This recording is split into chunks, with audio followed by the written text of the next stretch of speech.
All right, fellas, I'm just gonna go straight into it because I don't have too much information about this new AutoLive battery cap. This is it right here. This is what you get when you actually order the $50 cap. This is the pre-release version, so supposedly I'm supposed to get a wrench with this as well, but I did not get that. I only got this cap, so I don't even think these are ready for pre-order yet. So hopefully I'll have some more information soon. I'll post it in the description if I get that. Okay, first question you want to ask is, why do you need one of these? Even though they're $50 a piece, the simple answer is LPVO battery life. They typically use a 2032 battery, and a 2032 battery out of an LPVO is typically around 100 to 150 hours at max. It generally gets dimmer as you get closer to the end of battery life, and that's when you need to change it for your illumination. Now, one of the advantages of LPVO is if your illumination goes out, depending on the size of the reticle and the design, you could typically use it just black. However, for 1X shooting, illumination is very important because your target focus, so you definitely want to use illumination when you have it. So any extension of the battery life can help. So what this does is once you screw it into the existing CR2032 battery cap, this controls the voltage to that circuit. So if you set it down for a certain period of time, it will shut off, assuming that, hey, you're not using it right now.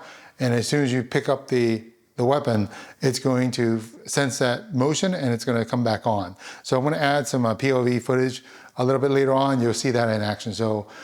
But for right now, we're going to talk about how to install this. Okay, so first I'm going to show you the ideal solution, which is one of Primary Arms' own optics. This is the PA Gen 4 with the Nova reticle that we just reviewed. I'll link to it if you haven't already seen it. So the way you do this is the battery cap that houses the existing 2032. So you remove the battery cap. Okay, look it out. There's a CR2032 inside. Just pop it out. So you notice the design of the battery cap, relatively shallow with no springs, and it's got a little contact right there where you just put the CR2032 in. So when you look at this AutoLive, this section mates with that. So on the outside of this AutoLive battery cap, you'll see the threads here. These threads have to match this existing thread on the battery cap. You can see why it works on the PA. So they're made to fit together. So just set it right down here and they fit together. Screw it on. Okay. So supposedly there's a wrench that comes with this, so you can hold it and get it as tight as you can without turning the other illumination knob. So I'm just gonna hand tighten it for right now. Okay. You put your 2032 back in, so this goes on top of the AutoLive battery cap, and you take your existing 2032 battery cap and you screw it on top of the AutoLive, like that. Okay, so now you can kind of see it. It kind of sticks out a little bit, but not too bad. So it still turns like normal. Okay. By the way, if you're concerned about weight, see how small it is? It does not weigh much. We'll see, put it on the scale, see what it says. So 0.6 ounces, so it's not even an ounce. So you're not going to feel this thing on your gun. Okay, so now when you have this on, I say you set it down.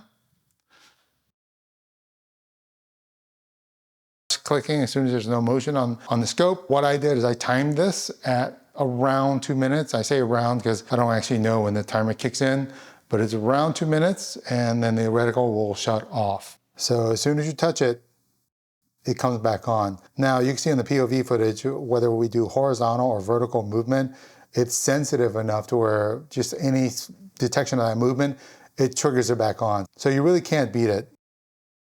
Okay, so the next obvious question is, what other LPVOs does this work with? Well, I don't have a list. Supposedly Primary Arms is supposed to come out with a list for which ones this is compatible with, and I haven't seen that yet, so hopefully that'll be out soon. But just to do my own scientific test, I just pulled out the ones I had sitting on the shelf, and we'll see. So this is the EOTech Voodoo 1 to 10.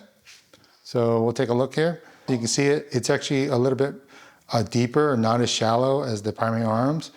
So I'm not sure this will fit. So I'm meeting the threads, and sure enough, it's just kind of sitting on top. So this does not fit the EOTech Voodoo series. The Vortex PST, which you've seen on the channel many times. So PST and the Razor, they have the same battery cap. So you look at the PST battery cap, you can see it. It's got springs on the inside of it, and it's deeper. So my guess is with these springs, it's not going to be able to sit down and make contact with this. So the threads don't match. So Vortex PST, no go. Probably the Vortex Razor, because they share the same battery cap as well, no go. The Knife Force NX8, it's lying around. So Knife Force NX8, you can look inside its battery cap, pretty deep. So chances are this ain't gonna fit. So we'll try it. Nope. So the threads are not small enough to fit inside that battery cap. So no go on the Knife Force NX8. So there's basically, I'm 0 for 3, I'm only 1 for 4. So for this battery cap, at this time, I can only get this to fit the Primary Arms SLX Gen 4. So hopefully Vortex comes out with a list. They've tested it a little bit more. Maybe they'll have a different version of this cap, I don't know. So we'll have to see what the future holds, but $50 for sure if you have a Primary Arms scope. This adds a lot of functionality to it for a little cost, so I'd get it for sure.